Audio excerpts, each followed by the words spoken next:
வணக்கம். இன்னைக்கு யாரை பற்றி பேச போகிறேன்னா, இன்னைக்கு தலைவரை பற்றி தான் பேச போகிறேன். ஓகேவா? அதுக்கு முன்னாடி ஒரு விஷயம் சொல்லணும். கமெண்ட் போடுறவங்க நீங்கள் எதிர்மறையான கமெண்ட் கூட போடுங்க, அதை பற்றி தப்பே கிடையாது. ஏன்னா எங்களுக்கு பிடிச்ச விஷயம் அவங்க எல்லாருக்குமே பிடிச்சிருக்கணும் அப்படிங்கிற அவசியம் கிடையாது. அதனால நீங்கள் எதிர்மறையான கமெண்ட்ஸ் போடலாம், தப்பு கிடையாது. ஆனால் தேவையில்லாத வார்த்தைகளெல்லாம் அதில் உபயோகிக்க வேண்டாம் அப்படின்னு கேட்டுக்கிறேன். ஏன்னா நிறைய கமெண்ட்ஸ் போன வீடியோவில் அப்படி வந்திருந்தது. அது கமெண்ட்ஸ்லாம் நான் மேக்ஸிமம் ரிமூவ் பண்ணிட்டேன். தேவையில்லாத விஷயங்கள் இருந்த கமெண்ட்ஸ் எல்லாம் ரிமூவ் பண்ணிட்டேன். அந்த மாதிரி கமெண்ட் எல்லாம் போடாமல் இருக்கிறது நல்லது. எதிர்மறையான கருத்துக்களை நல்ல வார்த்தைகள் சொல்லி கூட நம்ம எதிர்மறையான கருத்துக்களை பதிவு பண்ணலாம். அது உங்களுக்கு தெரியலன்னா அதுக்கு நிர்வாகம் பொறுப்பாகாது அப்படின்னு தான் சொல்லணும். ஸோ அந்த மாதிரி கமெண்ட்ஸ் எல்லாம் தவிர்த்துட்டிங்கன்னா கொஞ்சம் நல்லது.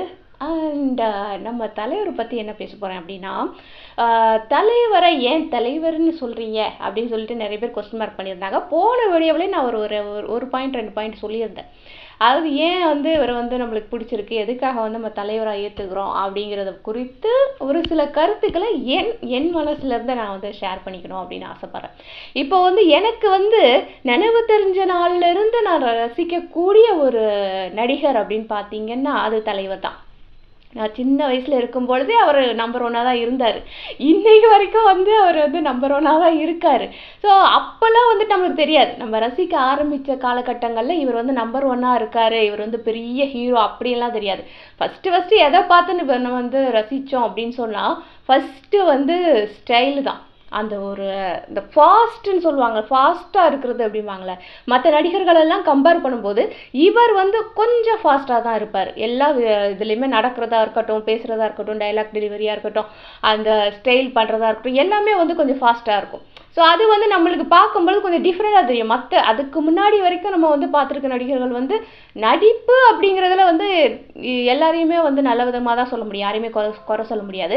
பட் அதுலேருந்து கொஞ்சம் டிஃபர் ஆகி கொஞ்சம் ஃபாஸ்ட்டாக பேசுகிறது, கொஞ்சம் ஃபாஸ்ட்டாக நடக்கிறது, கொஞ்சம் திரும்பி பார்க்குறது கொஞ்சம் ஸ்டைலாக திரும்பி பார்க்குறது, அந்த மாதிரி அது ஸ்டைல் அப்படின்னு ஒன்று இருக்குது பார்த்தீங்களா.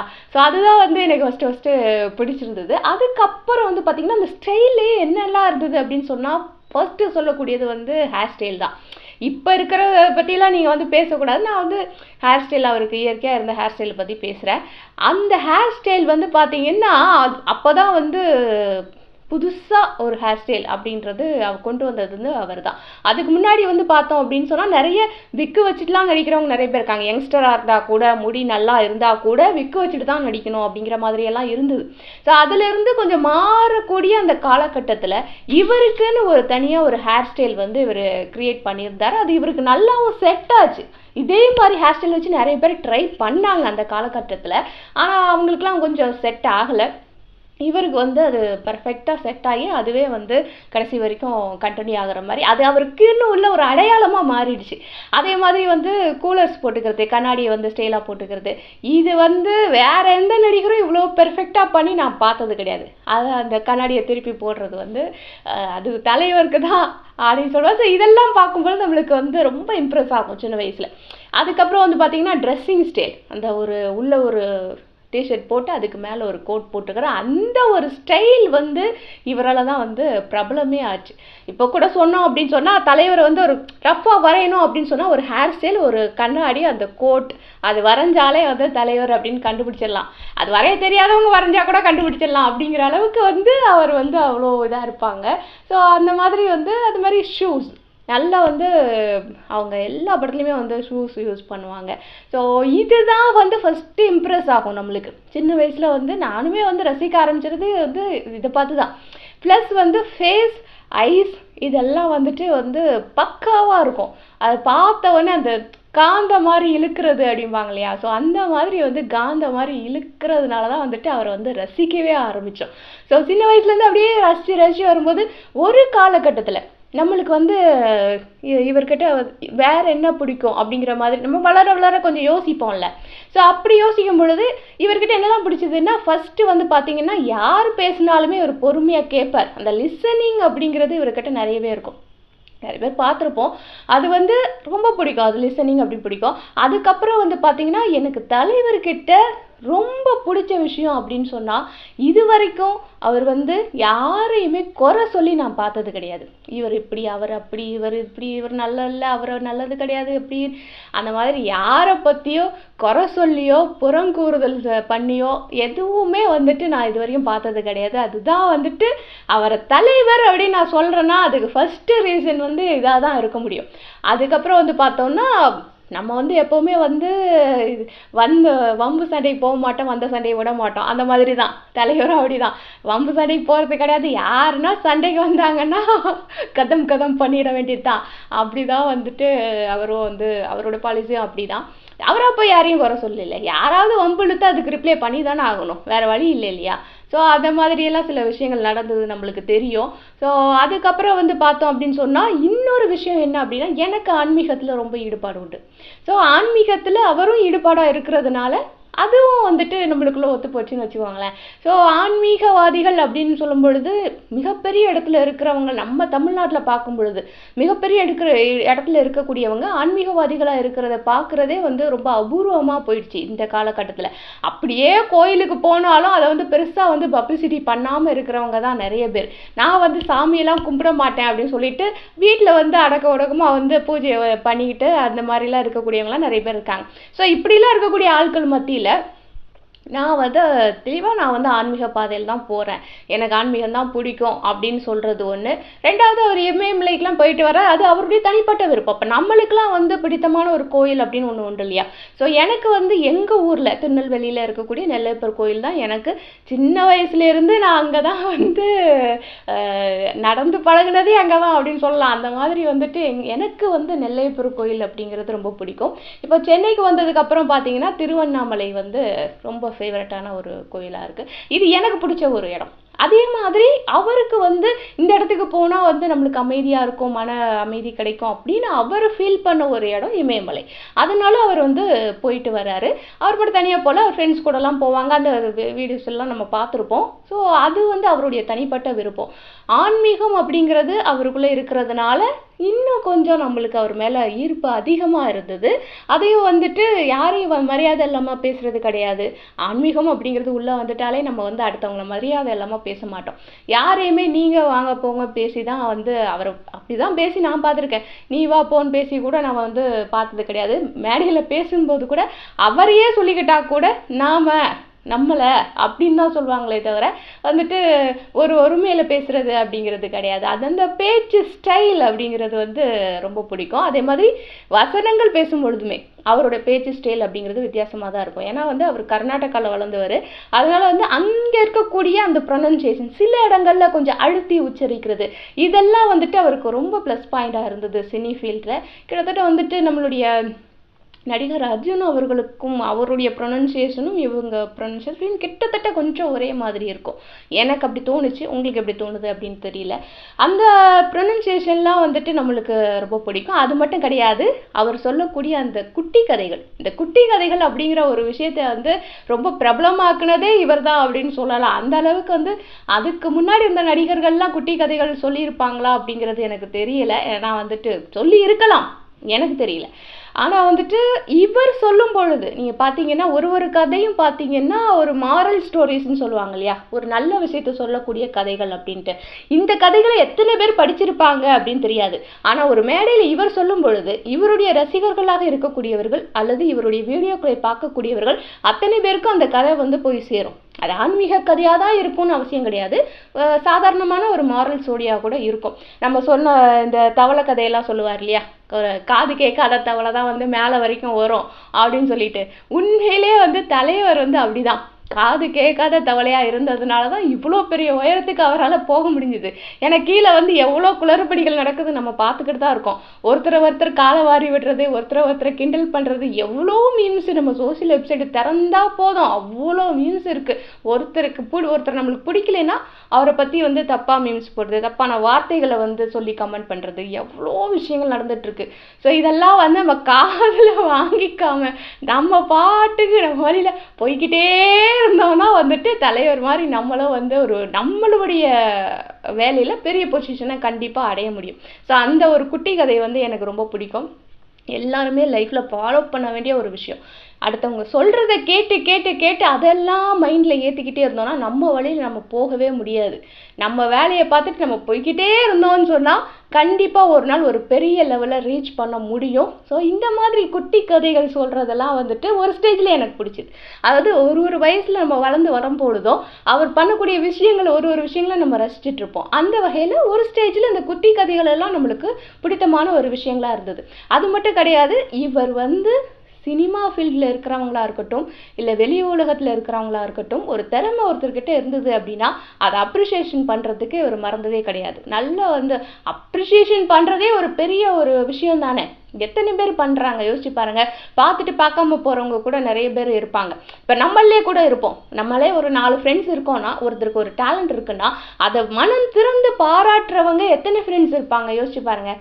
என் லைஃப்பில் நான் வந்து அனுபவிச்சிருக்கேன். நம்ம வந்து ஒரு லெவலில் மேலே வரும் பொழுது நம்மளை பார்த்து பொறாமப்படுற ஃப்ரெண்ட்ஸ் எல்லாம் வந்துட்டு நான் நிறைய சந்திச்சிருக்கேன் என்னுடைய வாழ்க்கையில். அப்போது நம்ம பார்க்குற ஃப்ரெண்ட்ஸே இப்படி இருக்கும் பொழுது அவர் எவ்வளோ பெரிய இடத்துல இருக்கார். அவர் வந்து அப்ரிஷியேட் பண்ணணுன்ற அவசியம் கிடையாது. இருந்தால் கூட கண்ணுக்கு தெரிகிற நேரத்தில் அப்போவே வந்துட்டு அப்ரிஷியேட் பண்ணுறது அதெல்லாம் வந்துட்டு ஒரு தவறாமல் செய்கிறாருன்னு இப்போ வந்து நிறைய வீடியோஸ் நம்ம பார்க்குறோம். முன்னாடியுமே அவர் அந்த விஷயங்கள் நிறைய பண்ணியிருக்காரு. அதெல்லாம் வெளியில் வரல. இப்போ ரீசெண்டாக வந்து யார் அப்ரிஷியேட் பண்ணாங்க அப்படின்னா அவரையும் தலைவரையும் தலைவருடைய அப்பா அம்மாவையும் சேர்த்து ஓவியம் வரைந்த ஒரு ஓவியரை வந்து கூப்பிட்டு அப்ரிஷியேட் பண்ணாங்க. உண்மையிலே அவருக்கு அது ஒரு பெரிய விஷயம் தானே. அவங்க அம்மா கூட வந்து ஃபோட்டோ எடுக்கிற ஒரு குடுப்பினை வந்து தலைவருக்கு இல்லவே இல்லை. அப்படி இருக்கும் பொழுது அம்மா அப்பா கூட சேர்ந்து இருக்கிற மாதிரி ஒரு ஃபோட்டோ மாதிரி ஒரு ஓவியத்தை ஒருத்தர் வரைஞ்சி கொடுக்குறாங்க அப்படின்னா அவருடைய வாழ்க்கையில் அது வந்து எவ்வளோ பெரிய விஷயமா இருந்திருக்கும். அதை வந்து எவ்வளோ ரசித்து பார்த்துருப்பாரு அப்படிங்கிறது வந்து நம்மளுக்கு ஒரு மனுஷனாக நம்மளால் புரிஞ்சுக்க முடியுது. ஏன்னா வந்து இருக்கிற வரைக்கும் இருக்கிறவங்களுக்கு அருமை தெரியாது, இல்லாதவங்களுக்கு தான் அந்த அருமை தெரியும் அப்படின்னு சொல்லுவாங்க. அந்த மாதிரி அவங்களுக்கு வந்து ஒரு கிடைக்காத ஒரு விஷயம் வந்து கிடைச்சிருச்சு. அந்த ஒரு ஹாப்பினஸை வந்து அவருடைய கண்ணில் வந்து பார்க்க முடிஞ்சிரு. அந்த வீடியோஸ்லாம் பார்க்கும் பொழுது, ஃபோட்டோஸ்லாம் பார்க்கும் பொழுது இப்படி ஒரு ஃபோட்டோவை அவர் எதிர்பார்த்துருக்கவே மாட்டார். அந்த அளவுக்கு வந்து ஒருத்தர் ஒரு ஃபோட்டோ வரைஞ்சி கொடுக்குறாரு அப்படின்னா வந்துட்டு எவ்வளோ பெரிய விஷயம் இல்லையா. ஸோ இந்த மாதிரி விஷயங்கள்லாம் வந்து நல்ல மனசு இருக்கிறவங்களுக்கு கண்டிப்பாக நடக்கும். அதனால தலைவருக்கு நடந்திருக்கு. அது மட்டும் கிடையாது, ஹெல்ப் பண்ணுறது எல்லாருமே கேட்குறாங்க. தமிழ்நாட்டுக்கு என்ன பண்ணிட்டார்? தமிழ்நாட்டுக்கு ஒன்றுமே பண்ணலை, தமிழ்நாட்டுக்கு எதுவுமே பண்ணலை. ஏதாவது என்ன சொல்கிறது, தமிழ்நாட்டுக்கு அவர் ஏன் பண்ணணும் அப்படின்னு நான் கேட்குறேன். அதாவது நான் வந்து என்னுடைய பொழுதுபோக்கிற்காக காசு கொடுத்து ஒரு தியேட்டரில் டிக்கெட்டு வாங்கி நான் போய் படத்தை பார்க்குறேன். இவ்வளோதான் நான் பண்ணுறது. அதுக்காக வந்துட்டு அவர் சம்பாதிச்சிட்டார் அப்படிங்கிறதுக்காக நீ வந்து எனக்கு ஹெல்ப் பண்ணு அப்படின்னு கேட்குறது எனக்கு முட்டாள்தனமாக தோணுது. நான் வந்து என்ஜாய் பண்ணுறதுக்கு தான் நான் படத்துக்கே போகிறேன்.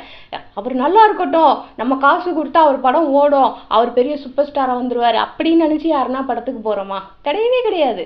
நம்ம என்ஜாய்மெண்ட்டுக்காக தான் போகிறோம். இதில் வந்துட்டு எங்களால் தானே நீ பெரிய ஆளான, எங்களால் தானே நீ எப்படி ஆனன்னா, அப்போ நீங்கள் அவரை விட்டுட்டு வேற ஒருத்தரை சூப்பர் ஸ்டார் ஆக்கிருக்கலாமே, அவரையே ஆக்குனீங்க அப்படின்னு தான் கேட்க தோணுது.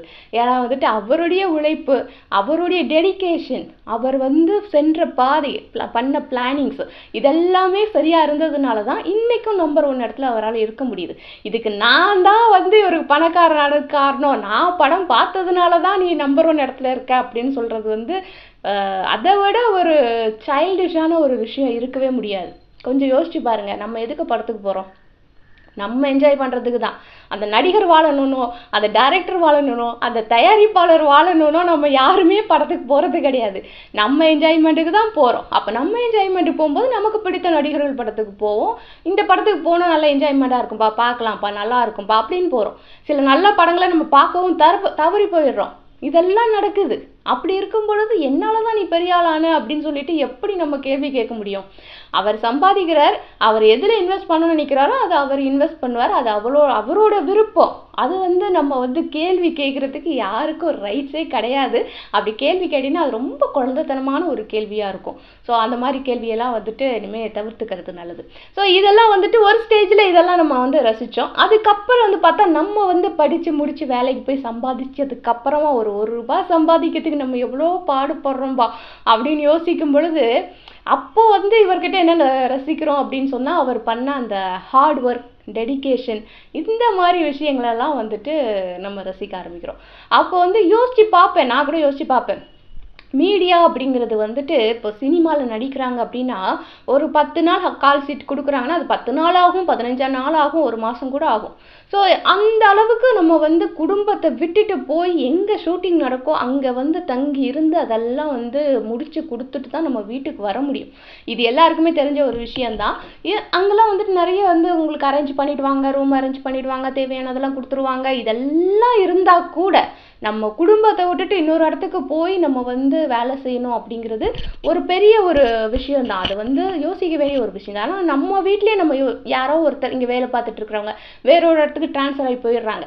ஒரு குடும்பத்தில் இருக்க ஒருத்தர் மட்டும் இன்னொரு இடத்துக்கு போய் ட்ரான்ஸ்ஃபர் ஆகி போயிட்டாங்கன்னா நம்மளுக்கு எவ்வளோ ஃபீலிங்காக இருக்குது.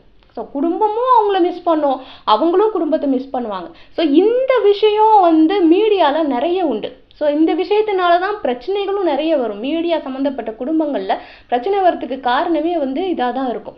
ஸோ அந்த மாதிரி இருக்கக்கூடிய ஒரு ஃபீல்டில் இவ்வளோ நாள் வந்து நம்பர் 1 இருக்காருன்னா அப்போ அவர் எந்த அளவுக்கு வந்து ஹார்ட் ஒர்க் போட்டிருப்பார், எந்த அளவுக்கு குடும்பத்தை மிஸ் பண்ணியிருப்பார், எவ்வளோ விஷயங்களை அவர் வாழ்க்கையில் மிஸ் பண்ணியிருப்பார், எந்த அளவுக்கு டெடிக்கேஷனாக இருந்திருப்பார், இதெல்லாம் வந்துட்டு நம்ம ஒரு காலத்தில் யோசித்தோம். ஸோ அது வந்து நம்மளுக்கு பிடிக்கும். நான் சொன்னேன் இல்லையா, போன வீடியோவில் சொன்ன மாதிரி அவர் வீட்டுக்கு போனால் கூட செவத்தில் சாய மாட்டேன் அப்படின்னு சொல்லிட்டு சொன்னார் இல்லையா, அது வந்து யோசித்து பார்க்கும்போது எப்போ வந்து நம்ம எப்போவுமே செட்டில் இருந்தால் அந்த செவத்தில் சாயக்கூடாது அப்படிங்கிற அந்த ஒரு இது வந்து எப்போ வரும்?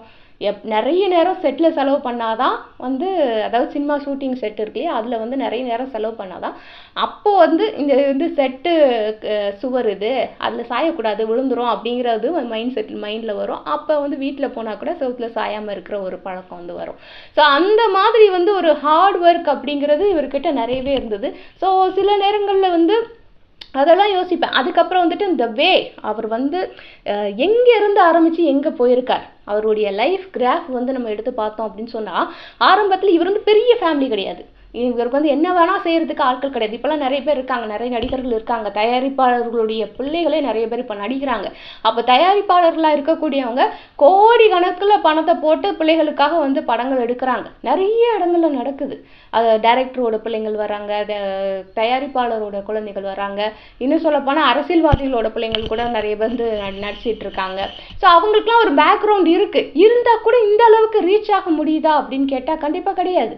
இவர் எப்படி வந்து ஒரு சாதாரண குடும்பம், நம்ம குடும்பம் மாதிரி தான் அவருடைய குடும்பமும், அவர் பிறந்து வளர்ந்த குடும்பமும். அப்போ வளர்ந்து அதுக்கப்புறமா ஒரு கண்டக்டர்னு ஒரு தொழில், அந்த கண்டக்டர் ஜாபுக்கு போய் அதில் சம்பாதிச்சு அதுக்கப்புறம் அதெல்லாம் விட்டுட்டு சரி நம்ம இதை வந்து ட்ரை பண்ணலாம் அப்படின்னு சொல்லிட்டு ஒரு காலேஜில் வந்து சினிமா சம்மந்தப்பட்ட ஒரு கோர்ஸ் படித்து அங்கே இருந்து வந்து எங்கேயோ செலக்ட் ஆகி அங்கே இருந்து ஹார்ட் ஒர்க்கு ஸ்டார்ட் பண்ணி இப்போ எங்கே போய் நிற்கிறாருன்னு பார்த்தா அவர் பக்கத்தில் யாருன்னா நிற்கிறாங்களா அப்படின்னு பார்த்தா ஒருத்தருமே கிடையாது.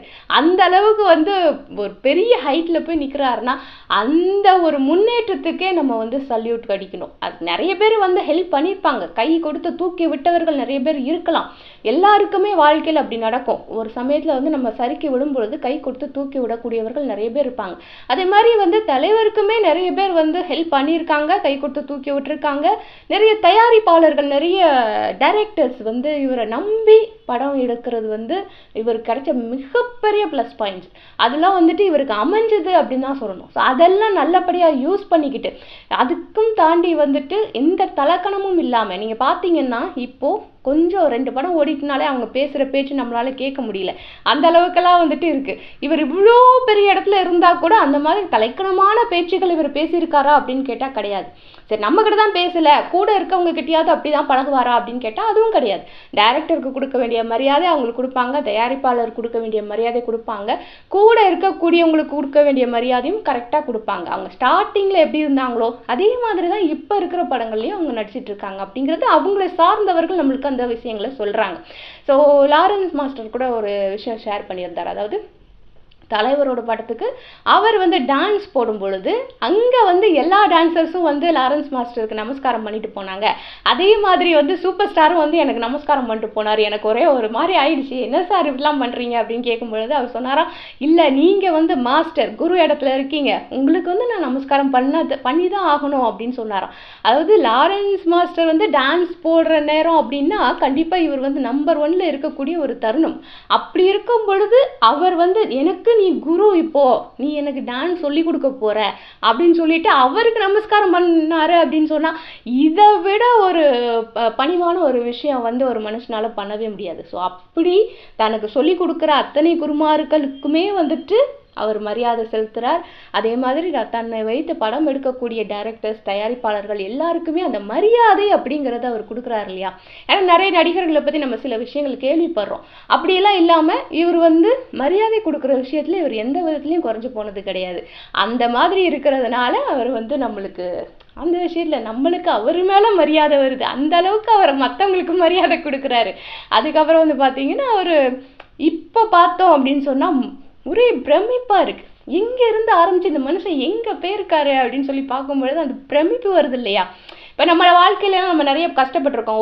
ஒரு ஸ்டேஜுக்கு மேலே நம்மளுக்கு போக முடியாமல் ஸ்ட்ரக் ஆகி நின்றுருக்கோம். சில இடங்கள்ல வந்து ரொம்ப டிப்ரெஸ் ஆகிருப்போம், நிறைய உடஞ்சி போயிருப்போம். இதெல்லாம் நம்ம வாழ்க்கையில் நடந்ததுக்கு அப்புறமா இவருடைய வாழ்க்கையை பார்க்கும் பொழுது அப்போ இவர் இவ்வளோ பெரிய இடத்துல இருக்காருன்னா இவருக்கு எந்தெந்த விஷயங்கள் இவர் உடஞ்சி போயிருப்பார், எத்தனை இடத்துல வந்து எந்திரிச்சு நடந்து வந்திருப்பார், எத்தனை இடத்துல விழுந்து எந்திரிச்சு நடந்து வந்திருப்பார். சொல்லுவார் இல்லையா, இந்த குதிரை வந்து என்னடா இவ்வளோ நாளாக ஓடிக்கிட்டே இருக்கு அப்படின்னு வந்து நிறைய பேர் பார்க்குறாங்க அப்படின்னு சொல்கிறாருல. அது உண்மைதான்.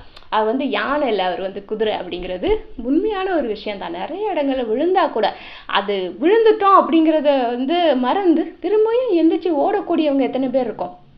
70 வயசு தாண்டி இன்னும் ஓடிக்கிட்டு இருக்காரு அப்படின்னு சொன்னால் அந்த மைண்டு, அதாவது நம்ம உடம்பு வந்து ஓடுது அப்படின்னு சொன்னால் அதுக்கு காரணம் நம்மளுடைய மைண்டு தான். அப்போ மைண்டு ஸ்ட்ராங்காக இருக்குது அப்படின்னு சொன்னால் அது வந்து பார்க்கும்பொழுது சில நேரங்களில் நம்மளுக்கே ஆச்சரியமாக இருக்குது. இந்த வயசுலேயே எங்களால் ஓட முடியலையே தலைவா, நீ எப்படி தலைவா இத்தனை வயசு கழிச்சு நீ ஓடிக்கிட்டு இருக்க அப்படின்னு பார்க்கணும் போல. அந்த மாதிரி அது ஒரு மாதிரி ஆச்சரியமான ஒரு பார்வை பார்க்கணும் போல இருக்குது. ஸோ அதெல்லாம் வந்துட்டு நடந்துட்டுருக்கு. அதுக்கப்புறம் வந்து பார்த்திங்கன்னா எல்லாருக்குமே வந்து எல்லாரையும் மதித்து நடக்கிற ஒரு விஷயம்.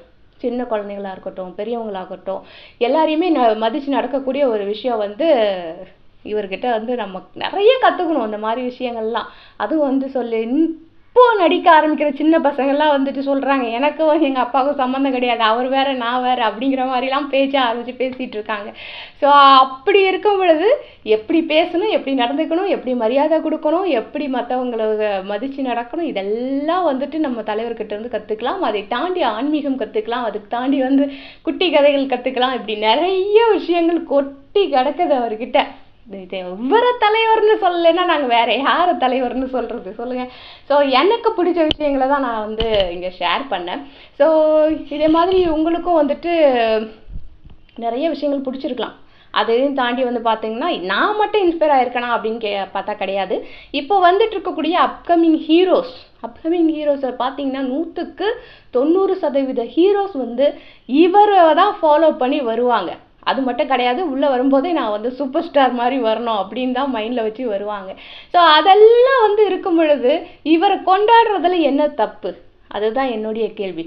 அதாவது தப்பாக பேசணுன்னா குறையே இல்லாத மனுஷங்க கூட வந்து நம்ம தப்பாக பேசலாம். தலைவர்கிட்ட குறையே இல்லைன்னு நான் சொல்ல மாட்டேன். ஆனால் வந்துட்டு நல்லா அப்ரிஷியேட் பண்ணுறதுக்கு இவ்வளோ விஷயம் இருக்கும் பொழுது குறையவே பிடிச்சிட்டு நம்ம தொங்கிட்டு இருக்கணும்னு அவசியம் கிடையாது. கொண்டாடலாமே. இவ்வளோ சாதித்த ஒரு மனுஷனை வந்து நம்ம கொண்டாட மறந்துட்டோம் அப்படின்னு சொன்னால் அது வந்து மிகப்பெரிய தவறாக போயிடும். ஏன் வந்துட்டு காலத்தில் நம்ம செய்யக்கூடிய விஷயங்கள் தான் வந்துட்டு சிறப்பாக இருக்கும். காலம் கடந்து செய்யக்கூடிய விஷயங்கள் வந்து எப்போவுமே வந்து பொருத்தமானதாக இருக்காது. அது மட்டும் கிடையாது, இந்த ஒரு படம் பாருங்கள், இதுதான். ஸோ தலைவருக்கு வரப்பட அடுத்த ஒரு படம் கூலி அப்படிங்கிற ஒரு படம். அலப்பறைய கலப்புறோம், அடுத்த படத்தில் சந்திக்கிறோம். ஓகேவா? ஸோ இதுதான் ஷேர் பண்ணணும்னு நினச்சேன், ஷேர் பண்ணிட்டேன். இது சம்மந்தமாக ஏதாவது கருத்து தான் கமெண்ட் செக்ஷனில் சொல்லிட்டு போங்க. அது மட்டும் இல்லை, இந்த வீடியோவை மறக்காமல் லைக் பண்ணிடுங்க, ஃப்ரெண்ட்ஸ் கூட ஷேர் பண்ணிடுங்க. நம்மளுடைய இந்த வெட்டி பேச்சு சேனலை மறக்காமல் சப்ஸ்கிரைப் பண்ணிவிடுங்க. ஓகேவா? அடுத்த வீடியோவில் சந்திக்கிறேன். அது வரைக்கும் பாய்.